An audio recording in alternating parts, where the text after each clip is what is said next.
देवी शृणुयाम देवाः भद्रं पश्येमाक्षभिर्यजत्राः स्थिरैरङ्गैस्तुष्टुवांसस्तनूभिर्व्यसेम देवहितं यदायुः स्वस्ति न इन्द्रो वृद्धश्रवाः स्वस्ति नः पूषा विश्ववेदाः स्वस्ति नस्तारक्षो अरिष्टनेमिः स्वस्ति नो बृहस्पतिर्दधातु। ॐ शान्ति शान्ति शान्तिः। शङ्करं शङ्कराचार्यं केशवं बादरायणं सूत्रभाष्य कृतौ वन्दे भगवन्तौ पुनः पुनः। ईश्वरो गुरुरात्मेति मूर्तिभेदविभागिने व्योमवद्व्याप्तदेहाय दक्षिणामूर्तये नमः। ॐ शान्ति शान्ति शान्तिः। अथर्ववेदीय प्रश्नोपनिषद पर हम लोग विचार कर रहे हैं। पिपलाद महर्षि को पूछ रहे हैं 6 में से जो प्रथम ऋषि, मतलब क्रम तो वो, मतलब प्रथम जो प्रश्न किए कबंधी कात्यायन ऋषि,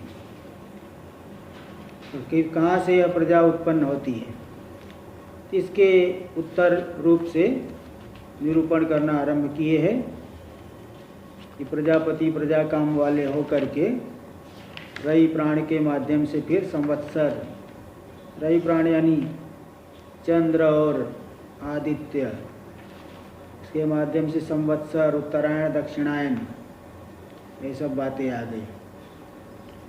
यहाँ जो नवम और दसम मंत्र आया था, उत्तरायण दक्षिणायन की बात आई, उनमें 2 गतियों की भी चर्चा आ गई। इसी की एक भिन्न प्रकार से व्याख्या जो है कर रहे हैं। पहले तो ये बताया कि दोनों मिथुन से कैसे उत्पत्ति होती है जगत की, कैसे प्रजा की उत्पत्ति करते, इसलिए इस प्रकार के लिए व्याख्या आरंभ की। अब भिन्न प्रकार से इसके थोड़े नवम और दसम मंत्र की व्याख्या दिए थे। और कल एक थोड़ा सा त्रुटि हो गई थी, वो बता देता हूँ कि जो 3 प्रकार के ऋण की बात कर रहा था, देव ऋण, पितृ ऋण और ऋषि ऋण। तो ऋषि ऋण का अपनयन तो होता है स्वाध्याय करके, अपनी शाखा का अध्ययन करके। देव ऋण का अपनयन होता है याग आदि करके, और कहीं कहीं विद्या से भी, तो याग आदि। और पितृ ऋण का अपनयन होता है वो विवाह करके पुत्रोत्पादन से।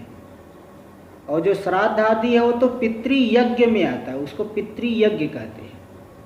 पितृ ऋण की जो निस्तारण तो विवाह करके पुत्र आदि जो है उत्पादन करने से पितृ ऋण का अपनयन होता है। ये बात जो है अन्यत्र आया है। इसलिए एक श्लोक भी आता है, ऋणानि त्रीण्यपाकृत्य मनोमोक्षे निवेशयेत् अनप्राकृत्य मोक्षम तु स्योमानो व्रजत्यथ। 3 ऋणों का अपनयन करके ही मोक्ष का सेवन करें, और जो तीनों ऋणों का अपनयन नहीं करके मोक्ष का सेवन करता है वह उसका अधः पतन होता है। तो मतलब तीनों ऋण के पहले तो ब्रह्मचर्य अवस्था में वेद का अध्ययन करना है, फिर जो है विवाह करके पुत्र उत्पादन करना है, फिर अग्निहोत्र आदि करना आरंभ करेंगे, यज्ञ आदि करके देव ऋण का जो है निस्तारण कर देंगे। तो फिर ये जो बाल्यावस्था से ही साधु बन गए, उनका तो 3 ऋण हटाना ही है। तो उसका ये बताया कि देखिए जो ऋण तल 3 ऋण वाली श्रुति है, ये जो है अविरक्त के लिए है। विरक्त के लिए जो मुमुक्षु है उसके लिए कोई ऋण नहीं। मुमुक्षु तो जो है सब कुछ परित्याग कर देगा, उसके लिए कोई ऋण। हाँ, जो मुमुक्षु नहीं है उसको तो क्रम से चलना पड़ेगा। तो क्रम से चलने पर भी संन्यास होता है। वही 25 वर्ष ब्रह्मचर्य अवस्था में रहिए, 25 वर्ष फिर गृहस्थ में रहिए, फिर वानप्रस्थ में रहिए, तो अपने आप जो है वैराग्य हो चाहे ना हो 75 साल में तो आपको संन्यास लेना ही है। ये तो क्रम वाली बात है। और जो यद्वा अहरेव विरजित यद अहरेव विरजित तद अहरेव प्रव्रजित, जिस दिन वैराग्य हो जाए उसी दिन तुम जो है संन्यास ले लो, तो वहाँ तो कोई क्रम की चर्चा नहीं आती। इसलिए वो 3 ऋण वाली जो श्रुति है वह अमुमुक्षु के लिए है। इस बात का विवेचन आप लोग ऐतरेयोपनिषद में बहुत अच्छी तरह से और बृहदारण्यक में भी बहुत अच्छी तरह से चर्चा आएगी। ऐतरेयोपनिषद में बहुत उसका शुरुआत में ही आप देखेंगे शास्त्रार्थ बहुत हुआ है, ये सब बातें वहाँ बताई जाएंगी। तो देखिए ये बात मैं बता दिया प्रसंग से। आगे तो ये जो भिन्न प्रकार से व्याख्या है वही देख लीजिए। 1-2 पंक्ति तो हुई थी, लेकिन फिर भी जो है मालूम पड़े इसके लिए 13 पेज पे देखिए, टीका में। भाष्य तो हो चुका है, टीका में देखिए। यद्वा तस्यायनेत्यारभ्य, तस्यायने दक्षिणम चोत्तरम च, जो 9वें मंत्र में शुरुआत में ही आया, प्रथम पंक्ति में ही, वहाँ से लेकर के जो 10वें मंत्र के यानी 9वें मंत्र के आरंभ से लेकर के 10वें मंत्र के अंतिम तक, एष निरोधा तदेश श्लोक, एष निरोधा इत्यंतम श्रुति वाक्यम, यहाँ तक का जो श्रुति वाक्य है, यह अयनयो रयि प्राण रूपत्व प्रतिपादन परतया व्याख्येयम। ये जो दोनों अयन उत्तरायण दक्षिणायन है, ये रयि प्राण रूप है। इसके प्रतिपादन में तात्पर्य रूप से, इसके प्रतिपादन में ही दोनों मंत्र वाक्यों का तात्पर्य है कि उत्तरायण और दक्षिणायन, उत्तरायण प्राण रूप है, दक्षिणायन रयि रूप है। यही प्रतिपादन 2 मंत्र में किया गया है। इस रूप से व्याख्या कर लेनी चाहिए। तो कैसे अर्थ निकलेगा ये? तो देखिए, तथा ही संवत्सरस्य रयि प्राण मिथुन निर्वर्त्यत्वे, निर्वर्त्य व के ऊपर भी र कर दीजिएगा। जो संवत्सर है रयि प्राण मिथुन से निर्वर्त्य है, इसलिए रयि प्राण रूपत्वम च वक्तव्यम। जैसे मृत्तिका से घट बना है तो वह घट मृत्तिका रूप है, इसी प्रकार संवत्सर रयि प्राण मिथुन से निष्पन्न होता है, इसलिए रयि प्राण रूपता उसकी कहनी पड़ेगी। वह रयि प्राण रूप ही है संवत्सर, क्योंकि रयि प्राण से ही आदित्य और सूर्य से ही आदित्य और चंद्र से ही निष्पन्न होता है, इसलिए रयि प्राण रूपता कहनी पड़ेगी। तत्कथम इति पृच्छति, वह कैसे संवत्सर रयि प्राण रूप है, इस बात को पेज नंबर 10 की दूसरी पंक्ति में तत्कथम के द्वारा भाष्य में आया। दूसरी पंक्ति में वो तत्कथम ये आ गया है, तत्कथम इति। तो ये पूछे कि भाई कैसे संवत्सर रयि प्राण रूप है, तो वहाँ भाष्य में वो बात बताए। तद अवयवोर अयनयोस तद रूपत्वम वक्तु, संवत्सर के अवयव, जैसे संवत्सर रयि प्राण रूप है, तो संवत्सर के अवयव जो उत्तरायण और दक्षिणायन है वह भी तो रयि प्राण रूप है, इसलिए उत्तरायण और दक्षिणायन में भी रयि प्राण रूपता का कथन करने के लिए तयो प्रथमम प्रसिद्धि महा, तो सबसे पहले प्रसिद्धि दिखा रहे कि उत्तरायण और दक्षिणायन प्रसिद्ध है।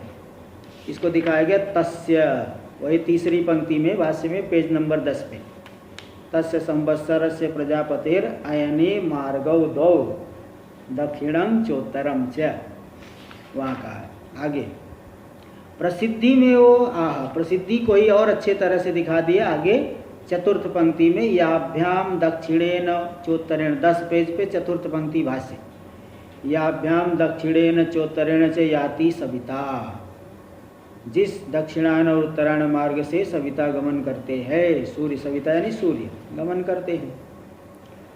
टीका में देखिए, इति एवं अपि कथम तयोस्तदात्मकत्वम, फिर भी ऐसा होने पर भी दक्षिणायन और उत्तरायण कैसे जो है प्रजापति रूप है, रयि प्राण रूप है।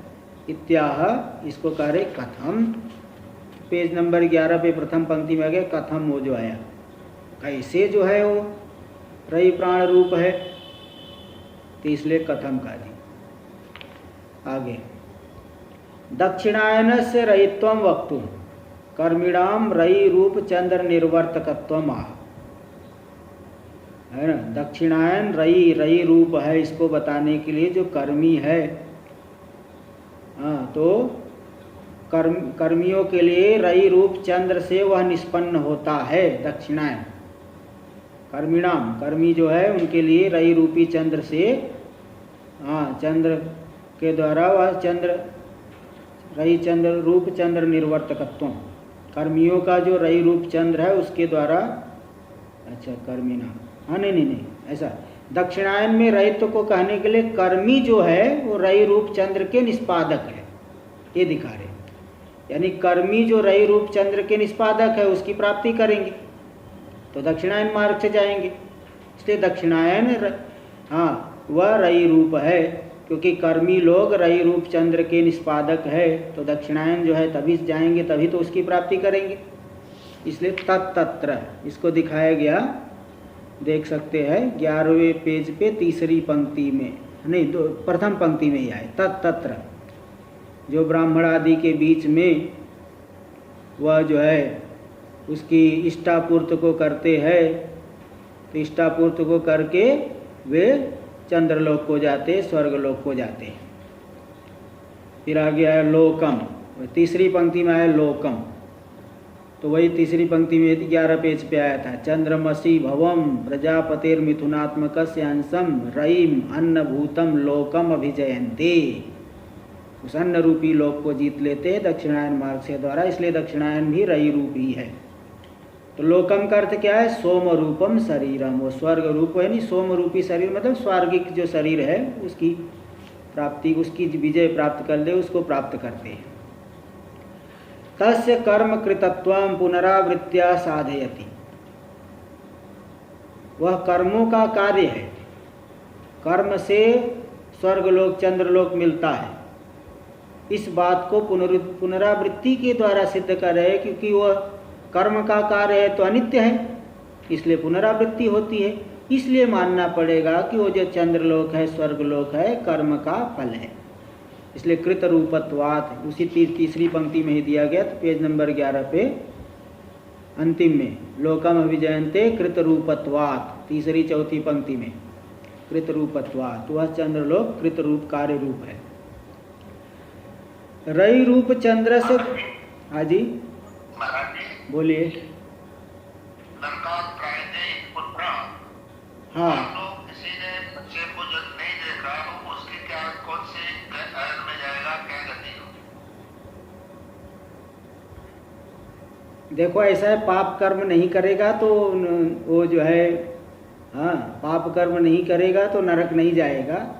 वो तो पुत्र तो क्या है कि पापी भी हो तो भी बचा लेगा, ऐसा हो, मतलब वहाँ तक तात्पर्य इसमें है ना। पुत्र ऐसा है, पुत्र अगर योग्य है तो पिता जो है पापी भी कुछ रहेगा तो भी बचा लेगा अपने कर्मों के बल से। तो मतलब ये इसलिए इस प्रकार से, बाकी ऐसा है कि पुत्र नहीं हुआ तब जो है वो नरक ही जाएगा, ऐसा कोई लिखित ये कहीं नहीं आया है, पुत्र नहीं होगा तो नरक ही जाएगा। केवल पुत्र नहीं होने मात्र से नरक कैसे जाएगा? मतलब पुत्र नहीं हो रहा है कुछ, मतलब अब जैसे किसी के पास धन नहीं है, किसी के पास घर नहीं है, किसी के पास कुछ नहीं है, तो मतलब उस प्रकार का कुछ पूर्व काल में का पाप कर्म हुआ है, तो कुछ जो है हाँ तब ऋण नहीं हुआ, उसका बहुत महात्म्य दिखाए तो है, पुराणों में भी बहुत जगह बताए हैं कि वो जो है उनके पितर जो है अर्धगत, जैसे इनका आता है महाभारत में आप देखेंगे कि जो एक ऋषि है, क्या नाम है कि वो जिनका वैसे क्या नाम था, पत्नी जरत्कारु, पत्नी का भी वही नाम था, पुत्र का पति का भी एक ही नाम था, दोनों का ही नाम जरत्कारु था। यानी वासुकी नाग की कन्या थी, बहन थी जरत्कारु, उनका जरत्कारु नाम के ऋषि से विवाह हुआ था। तब वो जरत्कारु विवाह करना ही नहीं चाहते थे पहले, तो कहीं रुके हुए देख रहे तो उनका जो है पितर लोग लटके हुए नरक में गिरना, ऐसा मतलब वो दिखाए पितर लोग कि हम लोग लटके हुए नरक में गिरने ही वाले हैं। बोले क्यों आप गिरेंगे? बोले हमारा जो पुत्र है वह जो है विवाह नहीं करेगा, हमको जो है श्राद्ध आदि नहीं मिलेगा। तो मतलब ये विवाह जो है इस क्रम से करेंगे तो उत्तम है। अब ये नहीं कि ऐसा कि अब हुआ ही नहीं तो फिर क्या करेगा व्यक्ति? कुछ पाप कर्म पूर्व जन्म का था इसलिए नहीं हुआ कुछ, जैसे कोई जो है लंबा होता है, कोई छोटा होता है, कोई काला है, कोई गोरा है, तो ये भी सब कर्मों का ही फल है, वो क्या करेंगे? अब हुआ ही नहीं तो फिर क्या करेंगे? इसलिए वो उससे श्रेष्ठ यही बात है कि वो भगवत भक्ति करे, उसी से ही कल्याण हो जाएगा। इसलिए हाँ, विशेषानुग्रहश्च ब्रह्म सूत्र में आया है, विशेषानुग्रहश्च, कि विशेष जो है जप तप उपवास आदि कर्मों के विशेष अनुग्रह से देखो, जो शूद्र आदि है उनमें भी ज्ञान की योग्यता देखी गई, विदुर आदि, ये सब वो विशेषानुग्रह से सूत्र आया है ब्रह्म सूत्र में। चलिए देखिए, तो हाँ, तस्य रई रूप है, रई रूप है, देखिए उसके आगे टीका में, रई रूप चंद्रस्य दक्षिणायन द्वारा प्राप्यत्वात्, रई रूप जो चंद्र है दक्षिणायन के द्वारा उसकी प्राप्ति होती है, इसलिए तस्य अयनस्य तद अंतर्भाव, इसलिए उस दक्षिणायन का रई रूपी चंद्र में ही अंतर्भाव होगा।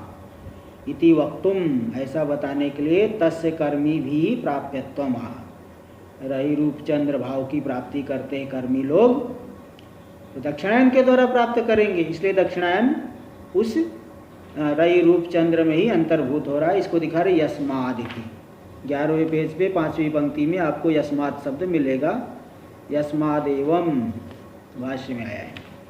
आगे देखिए, एवं च तस्य रयित्वम सिद्धम, किस प्रकार से वो रई रूप है दक्षिणायन, ये सिद्ध कर दे। एष उसी के आगे आ गया, एष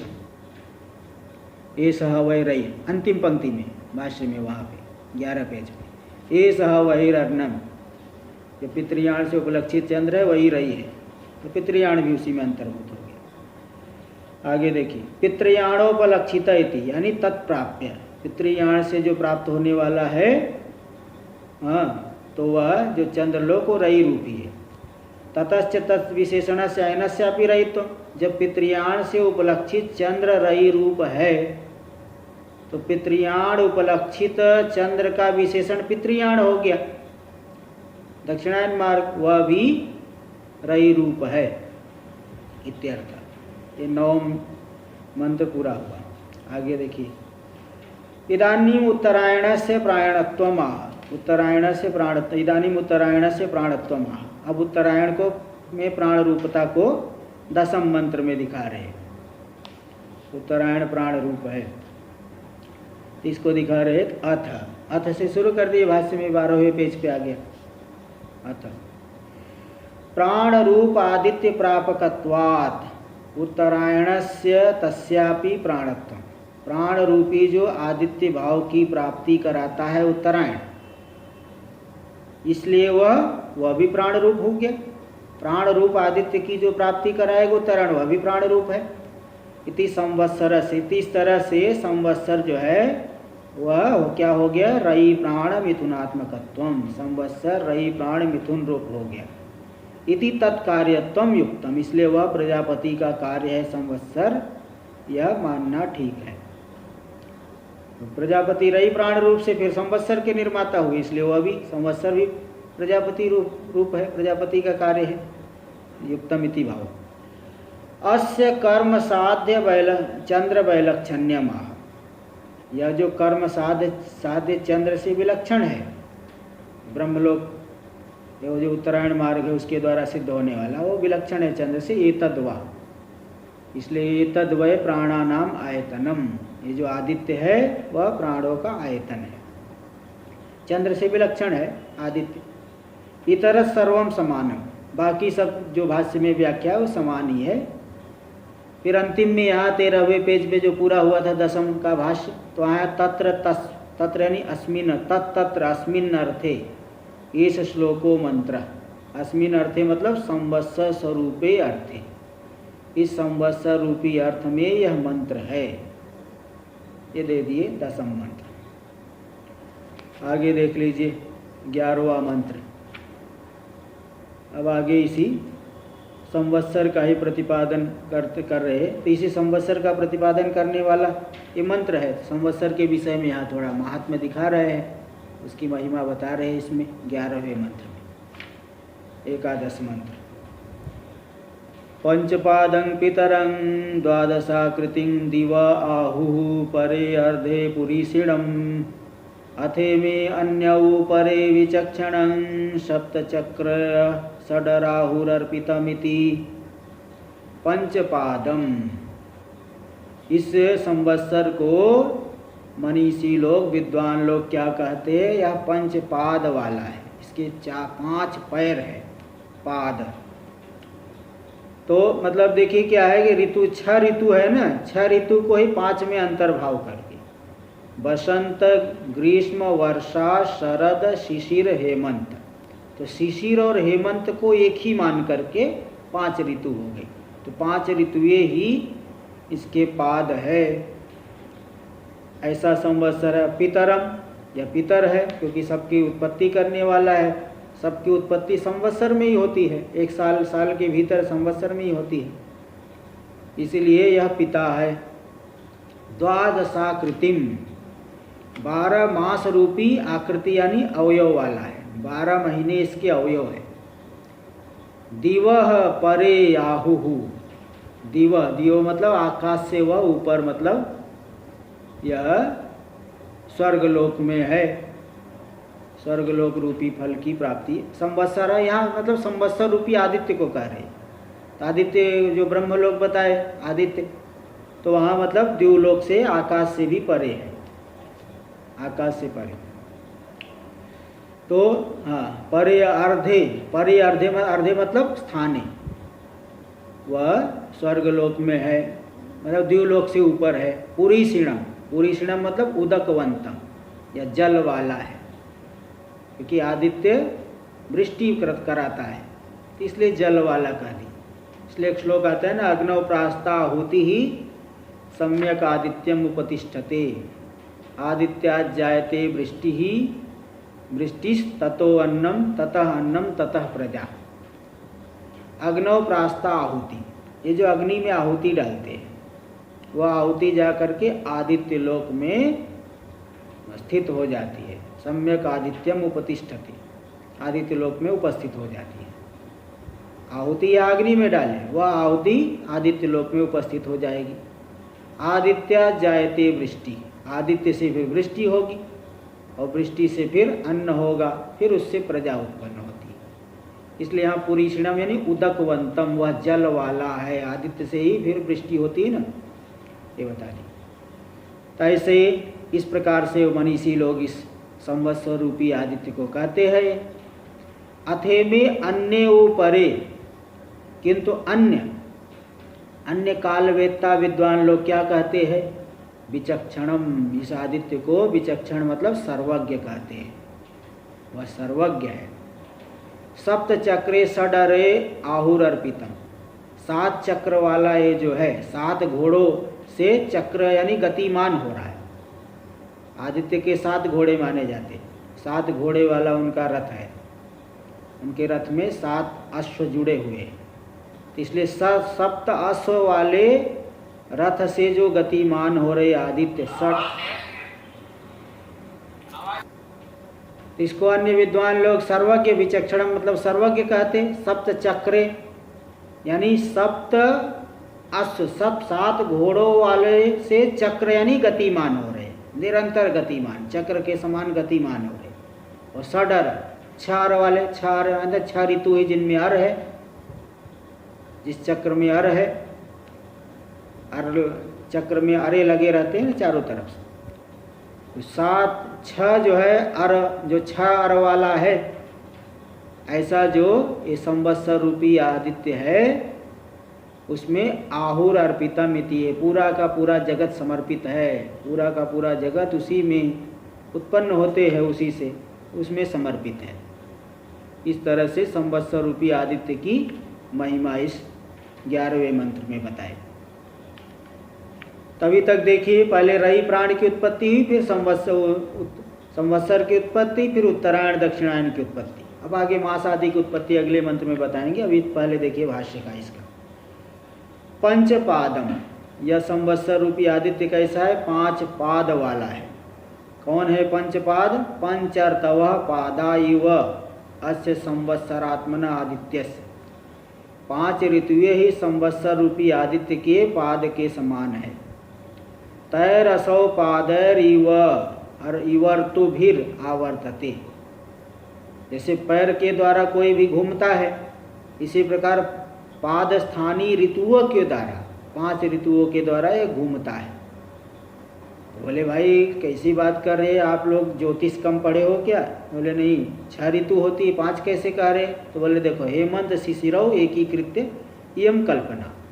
हेमंत और शिशिर को एक मान करके 5 ऋतु कहा गया। हेमंत शिशिर को एक ले लीजिए, बाकी जो वसंत, ग्रीष्म, वर्षा और शरद ऋतु, वो 4 उनको मिला करके 5 ऋतु हो गई। ये कल्पना। टीका में देखिए, यम कल्पना मतलब पंचधा कल्पना इत्यर्थ, 5 प्रकार की कल्पना तभी हो पाएगी, नहीं 6 होते हैं। और यह पितर है, सबके पिता है। पितर मतलब सर्वस्य जनयित्रित्वात् पितृत्वम तस्य। यह संवत्सर रूपी आदित्य सबकी उत्पत्ति करने वाले हैं, इसलिए यह इनमें पितृत्व है। जनयित्रित्वादिति देख लीजिए टीका में धीरे, संवत्सरात्मक कालस्य सर्वजनकत्वाद इत्यर्थ। संवत्सर रूपी जो काल है वह सबके जनक है। फिर आगे मंत्र में आया, तम द्वादशाकृति। द्वादशाकृति का क्या अर्थ है? तो इसका 2 प्रकार से अर्थ कर रहे हैं। 12 मासा आकृतयो अवयवा आकरणम वा। 12 महीने जिनकी अवयव है, आकरण है, आकार है, अवयव है आकार। अवयव तो आकार ही होता है, शरीर में जो अलग अलग अवयव है, अलग अलग आकार है। तो 12 अवमास रूपी अवयव वाला, आकार वाला जो है, तो 12 महीने इसके अवयव है। एक संवत्सर में 12 महीने होते हैं, तो 12 महीने अवयव ले लिए। अथवा दूसरा अर्थ कर रहे अवयवीकरणम अस्य, आकरणम व अवयवीकरण। अच्छा, दूसरा अर्थ आकरणम मतलब अवयवीकरणम। पहला अर्थ तो आकृति का अर्थ लिया अवयव, दूसरा अर्थ ले आकरणम मतलब अवयवीकरण। 12 महीनों के द्वारा जो अवयवी बन गया है, आकृति कर दी गई है जिसमें, 12 महीने जिसके अवयव है, अथवा 12 महीने रूपी अवयव के द्वारा जो अवयवी बन गया है, अंगी बन गया है, तो मतलब दोनों में एक ही अर्थ है अस्य।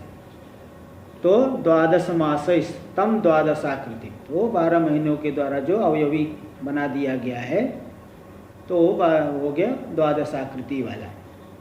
टीका में देख लीजिए, समानाधिकरण बहुब्रीहि तया व्याख्या है। तो पहले दिए 12 मासा आकृतयो अवयवा से, तो समानाधिकरण बहुब्रीहि हो गया। और फिर आ गया व्यधिकरण बहुब्रीहि, दूसरी व्याख्या जो दिए व्यधिकरण बहुब्रीहिर्वा। तो व्यधिकरण बहुब्रीहि 12 भीर आकृतिर आकरणम अवयवीकरणम अस्य। 12 महीनों के द्वारा जो अवयवी बना दिया गया है, आकृति वाला बना दिया गया है। इस तरह से ऐसा दूसरा व्यधिकरण बहुब्रीहि समास है। व्याकरण जानने वाले समझ सकते हैं, सभी लोग नहीं जान पाएंगे। अवयवीकरणम इति अवयवित्वेन करणम इत्यर्थ। 12 महीनों के द्वारा जो अवयवी बना दिया है, जैसे देखिए हाथ, पैर, सिर इत्यादि के द्वारा ये पूरा शरीर अवयवी बना दिया गया ना। पूरा शरीर हो गया अवयवी यानी अंगी, और हाथ पैर आदि हो गए अंग। अंग के द्वारा पूरा अंगी बन जाता है। पक्ष द्वयेपि एक एव अर्थ है। तो चाहे व्यधिकरण बहुब्रीहि लो, चाहे समानाधिकरण बहुब्रीहि लो, दोनों में एक ही है कि अर्थ है कि 12 महीने इस संवत्सर रूपी आदित्य के अवयव है। अगले विशेषण का अर्थ देखिए, फिर आया था कि दिव परे आहु, द्युलोक से परे है। तो देखो वह दिव है ना, द्युलोकात् पर यानी ऊर्ध्वे अर्धे, अर्धे का अर्थ होता है स्थाने, तृतीयस्याम द्विवी, द्युलोक से परे जो तृतीय दिव है, जो भूर्भुवः स्वः जिसको बोलते हैं, वहाँ पे वह स्थित है। टीका में देख लीजिए, द्युलोकाद का अर्थ लेना आकाश रूपाद अंतरिक्ष लोकाद, तभी तो तीसरा हो पाएगा। अन्यथा स्वर्ग लोकाद पर से चतुर्थत्वेन, नहीं स्वर्ग लोक से दिव का अर्थ लोगे स्वर्ग लोक, उससे परे, तब तो चौथा हो जाएगा। तो तृतीयस्याम दिवी यह कहना असंगत हो जाएगा। बोले 3 भाई है, ये चौथा है, हम लोग 3 भाई है, ये चौथा है, ये तो कहना गलत हो जाता है। इसलिए यहाँ द्युलोक का अर्थ करने ना आकाश रूपात अंतरिक्ष लोकात, आकाश रूपी अंतरिक्ष लोक से ऊपर वह स्वर्गलोक, तो मतलब भूर्भुवः स्वः, स्वः में वो ऊपर के सब आ जाते हैं। देखो 14 भुवन है ना, तो जब कहेंगे भूर्भुवः स्वः, तो भू में पृथ्वी और उसके नीचे के साथ पाताल भी ले लिया जाएगा। भूव में केवल अंतरिक्ष लेते हैं और स्व में अंतरिक्ष के ऊपर जितने 5 लोक है उन सबको ले लिया जाता है स्व में, तो वहीं पे आदित्य है। अन्यथा स्वर्गलोकात, नहीं तो दिवा का ही अर्थ स्वर्गलोक करोगे तो स्वर्गलोक तीसरा हो गया, उससे पर से चतुर्थत्व, उससे पर तो चौथा हो जाएगा, तो तृतीयस्याम इति अनन्वयापत्ति। तो यहाँ भाष्य में जो दिया है तृतीयस्याम दिवी ही, तीसरे जो द्यूलोक में, ये गलत हो जाएगा क्योंकि दिव का पहले ही अर्थ आपने स्वर्गलोक कर दिया जो मंत्र वाले दिव का अर्थ है। इसलिए मंत्र वाले दिव का अर्थ कर दिया द्यूलोक। द्यूलोक यानी आकाश रूपी अंतरिक्ष लोक, उससे ऊपर तृतीय दिवलोक में है, तो वो उसके ऊपर के लोक में वह आदित्य है। फिर आगे भाष्य में देखिए पुरीषिणम। पुरीषिणम का अर्थ है पुरीषवंतम उदकवंतम आहु कालविद। बोले पुरुष का अर्थ तो विष्ठा होता है, मलमूत्र, इसका उदकवंतम कैसे कह दिए? तो बोले नहीं, निघंटु में वैदिक कोश में 1 नंबर टिप्पणी में ये बात दिखा दी है। निघंटो यानी निरुक्ते पुरुष शब्द से उदक नामसु पाठात, वहाँ पे पुरुष शब्द का उदक जल के नाम में पाठ, उसकी गणना की गई, पाठ किया गया है, इसलिए पाठ होने से व्याचष्टि व्याख्या कर दिए पुरीषिणम का अर्थ उदकवंतम, वह जल वाले हैं। और इसमें मैंने श्लोक तो दिखाई दिया, ये टीका में दे रहे हैं। उदकवंतम आदित्या जायते वृष्टि रीति स्मृते है, ये स्मृति मनुस्मृति में आता है। मनुस्मृति 3 अध्याय का 14वां श्लोक है। पूरा श्लोक मैं बता दिया, फिर भी बता देता हूँ। अग्नौ प्रास्ता आहुति ही सम्यक आदित्यम उपतिष्ठते, आदित्या जायते वृष्टिर अन्नम ततः प्रजा। अग्नि में डाली गई आहुति वो आदित्य लोक में जाकर के उपस्थित हो जाती है, आदित्य से वृष्टि होती है, वृष्टि से अन्न होता है, अन्न से फिर प्रजा की उत्पत्ति होती है। तो आदित्य उदक जल वाला है, इसलिए कहा गया। अन्य इत्यस्य पूर्वार्ध गतेन आहुरित्यनेन संबंध। पूर्वार्ध में जो आहु आया है उसका संबंध अन्य के, उत्तरार्ध में अन्य के, अन्य ऐसे विद्वान लोग कहते हैं, इस विद्वान लोग कहते हैं।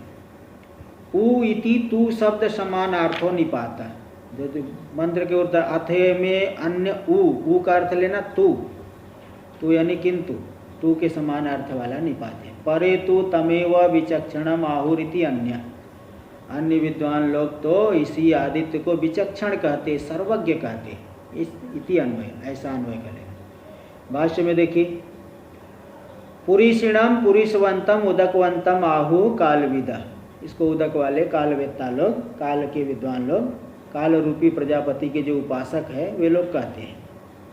अथ तमेव अन्य इमे ओ परे कालविदो, अन्य जो है यही, ये जो कालवेत्ता लोग है वो लोग विचक्षण निपुणम सर्वज्ञम, उस आदित्य को सर्वज्ञ कहते हैं। टीका में देखिए किमाहुर इत्यतः, क्यों कहते हैं ऐसा? तो बता रहे सप्तचक्र। और क्या कहते हैं?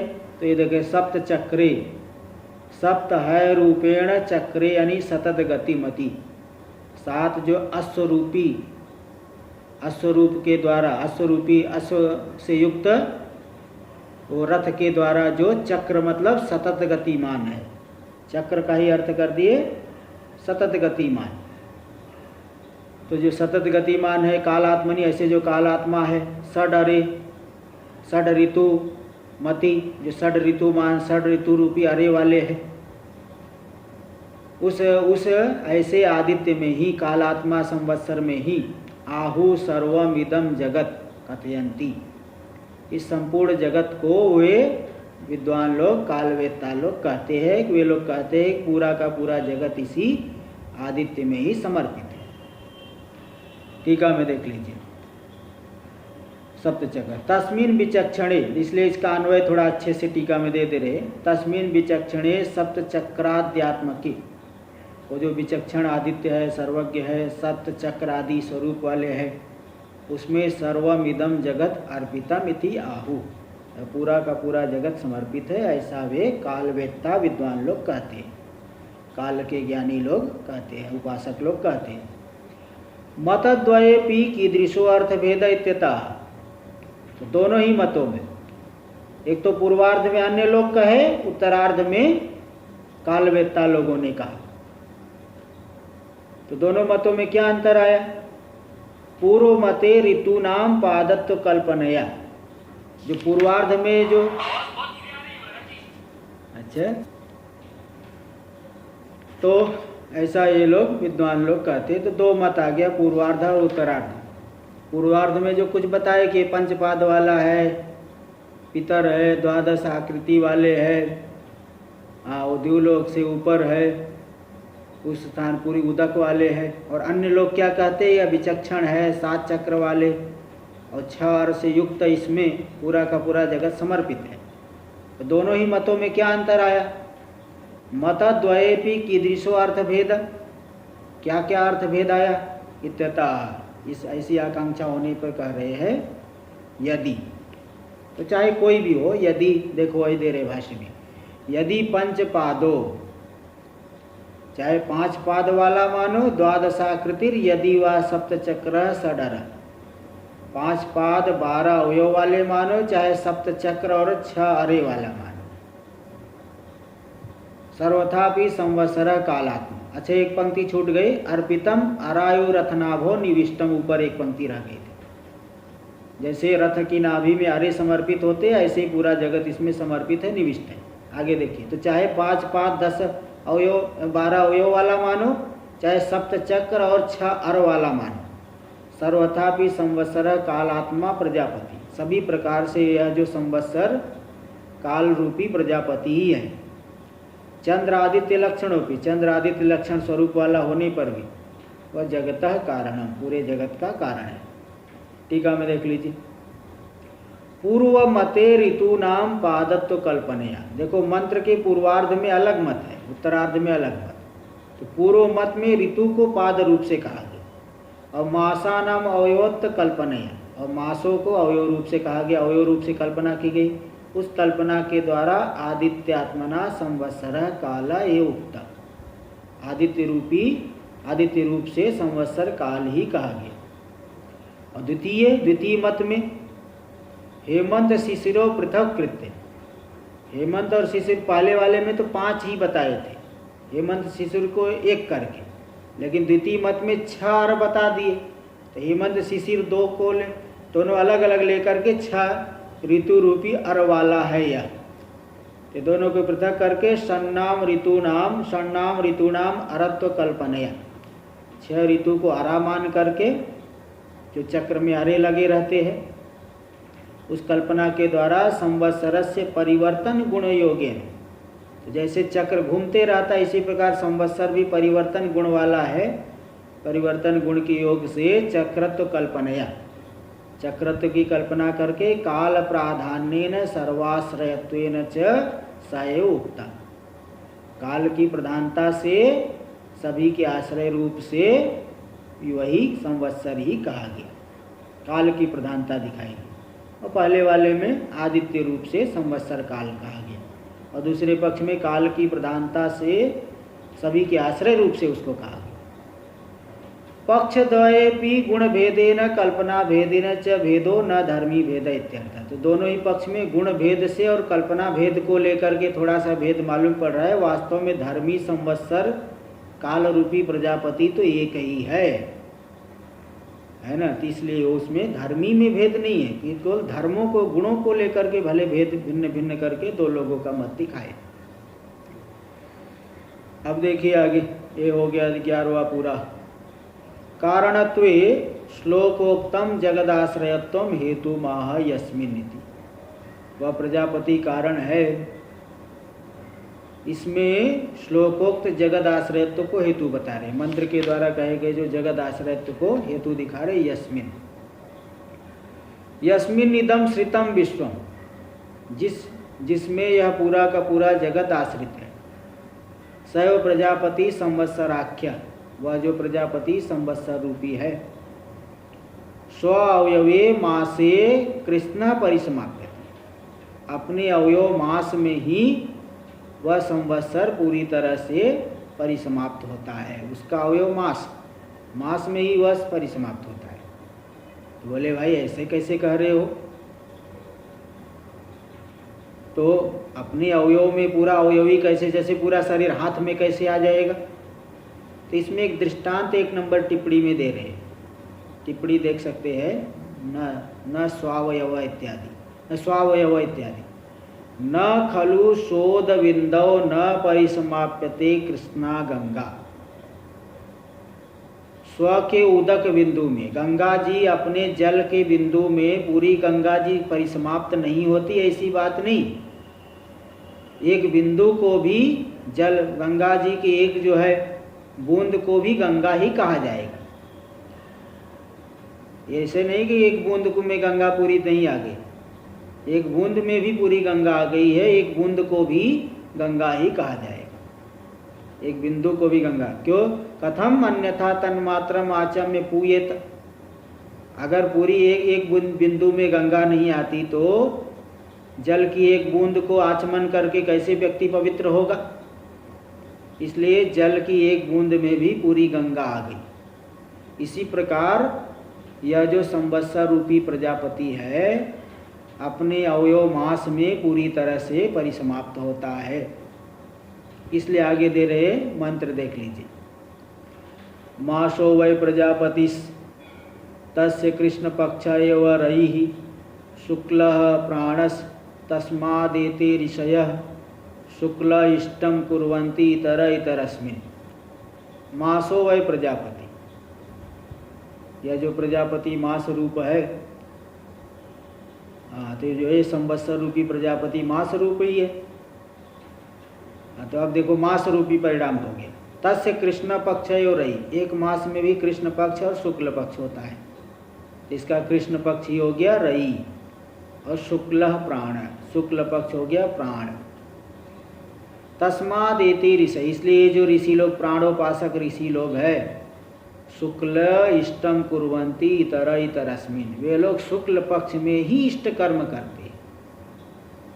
इष्ट कर्म यज्ञ आदि जो वो करते हैं। और इतरे जो अन्य लोग हैं वो लोग कृष्ण पक्ष में ही करते हैं। वो चाहे किसी भी पक्ष में करें, उनका कृष्ण पक्ष ही माना जाएगा। भाई देखिए जो प्राणोपासक है, अब जो है क्या रात्रि में मरेगा तो उत्तरायण गति नहीं होगी क्या?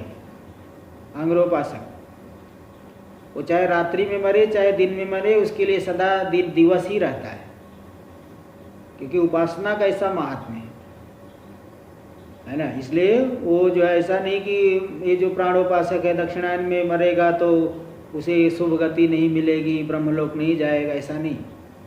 इनकी उपासना का ऐसा महात्म्य है, इनके लिए हमेशा शुक्ल पक्ष ही होता है। ऐसा उदाहरण भी एक आया ना कि कोई जो है, कोई व्यक्ति जो है, कोई महात्मा जी अपने भक्तों के साथ में गए मथुरा में, और मथुरा में जा कर के वहाँ यमुना इनके यमुना के किनारे वहाँ पे जो है एक पंडित जी से बोले थोड़ा पूजन करा दीजिए। और पंडित जी भांग खाने वाले थे, भांग खा कर के वो जो है संकल्प दिलाने लग गए कि अमुक संवत्सरे अमुक ऋतौ अमुक मासे कृष्ण पक्षे, ऐसा संकल्प दिलाने लगे। तो महात्मा जी भड़क गए कि अरे शुक्ल पक्ष चल रहा है, आप कृष्ण पक्ष क्यों बोल रहे हो? तो पंडित जी ने कहा कि महाराज जी ये तो मथुरा है, यहाँ तो हमेशा कृष्ण पक्ष ही रहता है, ये तो कृष्ण भगवान की जन्मभूमि है, यहाँ तो हमेशा कृष्ण पक्ष ही रहता है।